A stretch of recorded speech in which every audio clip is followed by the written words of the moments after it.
मेरी सलाह मानो, तुमको ऐसा करना चाहिए। तुम्हें ये सब्जेक्ट लेकर पढ़ना चाहिए। तुम्हें इस तरह के टिकटॉक और यूट्यूब में वीडियोस नहीं बनाने चाहिए। इससे कभी भी किसी को कोई फ़ायदा नहीं होगा।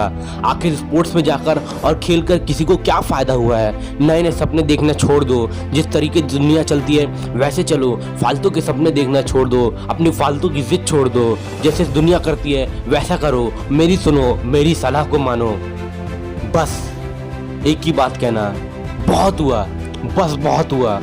दोस्त, ये दुनिया है, हर किसी को रोकती है, हर जगह से ठोकती है। तू क्या कर रहा है उसे कोई मतलब नहीं है। तुझे कैसे हराना है, तुझे कैसे झुकाना है, ये मकसद है उनका।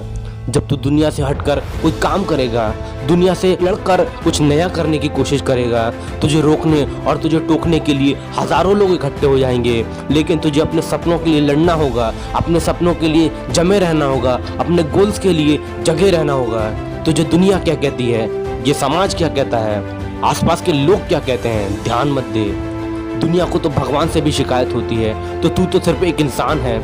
तुझे उनकी बातों पर ध्यान देने की कोई ज़रूरत नहीं है। दो तीन लोगों के लिए अपने सपनों का गला घोटने की कोई ज़रूरत नहीं है। तुझे एक चीज़ बताता हूँ, जब रोनाल्डो नंबर 1 प्लेयर नहीं थे फुटबॉलर के, लेकिन स्पोर्ट्स खेलना चाहते थे, वो स्कूल जाते थे, वो स्कूल बंक किया करते थे, फिर फुटबॉल खेला करते थे। उनके टीचर ने उनको डांटा कि तुम बार बार फुटबॉल खेलने के लिए क्लासेस को बंक क्यों करते हो।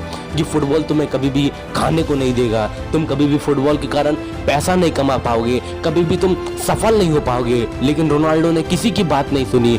समाज ने उनको रोकने की कोशिश की, फिर भी वो नहीं रुके, अपनी जिद पर अड़े रहे, मेहनत करते रहे और आज वो अपनी मेहनत पर नंबर 1 फुटबॉलर हैं। लेकिन यदि उन्होंने कभी समाज की बात सुनी होती, ये दुनिया की बात सुनकर रुक गए होते कि लोग क्या कहेंगे यदि मैं असफल हो गया, तो शायद वो एक फुटबॉलर ना होते, वो 9 to 5 का एक प्राइवेट जॉब कर रहे होते। और रोनाल्डो को कोई नहीं जानता मेरे दोस्त। तुझे भी अपने लिए ऐसी मेहनत करनी होगी। ये दुनिया क्या कह रही है उन सबको छोड़ना होगा, लड़ना होगा। लोग हो सकता है तेरा मजाक उड़ाएं, तुझे बेवकूफ़ कहें, तुझे सनकी कहें, लेकिन उनकी बातों को कभी दिल से मत लगाना।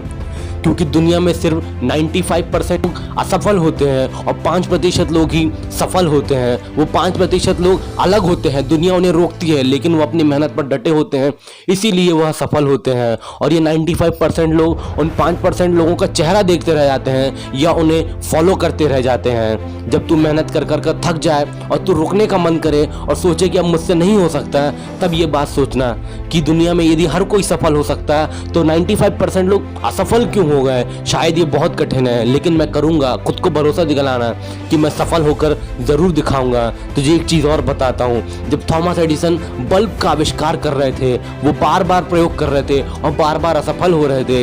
इसी तरह असफल होते होते उनने एक रिकॉर्ड बनाया। वो 9,999 बार असफल हो गए, लेकिन वो 10,000वें बार सफल हो गए और उनका बल्ब 10,000वें बार में जल गया। तो दोस्त, यदि वो 10,000वें बार में यदि सफल हो सकता है तो तू क्यों नहीं हो सकता। खुद में एक जिद रख कि मैं सफल होकर दिखाऊंगा, मैं किसी के लिए नहीं रुकूंगा, मैं किसी के लिए नहीं थकूंगा। खुद में एक जिद रख। दुनिया में सक्सेस का सिर्फ एक ही फॉर्मूला है, जिद प्लस मेहनत बराबर सक्सेस। जिद और मेहनत ही सक्सेस को दिला सकती है। कोई भी चीज तुझे सफल नहीं बना सकती इन दो चीजों के अलावा।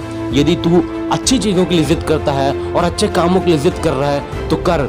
अच्छी जिद करेगा तो तुझे सफलता ज़रूर मिलेगी। फालतू चीज़ों में मन मत लगा, अपना टाइम बर्बाद मत कर। जब तू अच्छी चीज़ों के लिए और अच्छे कामों के लिए जिद करने लगे और मेहनत करने लगे तो तू ज़रूर सफल होगा मेरे दोस्त। आज का वीडियो यहीं तक था।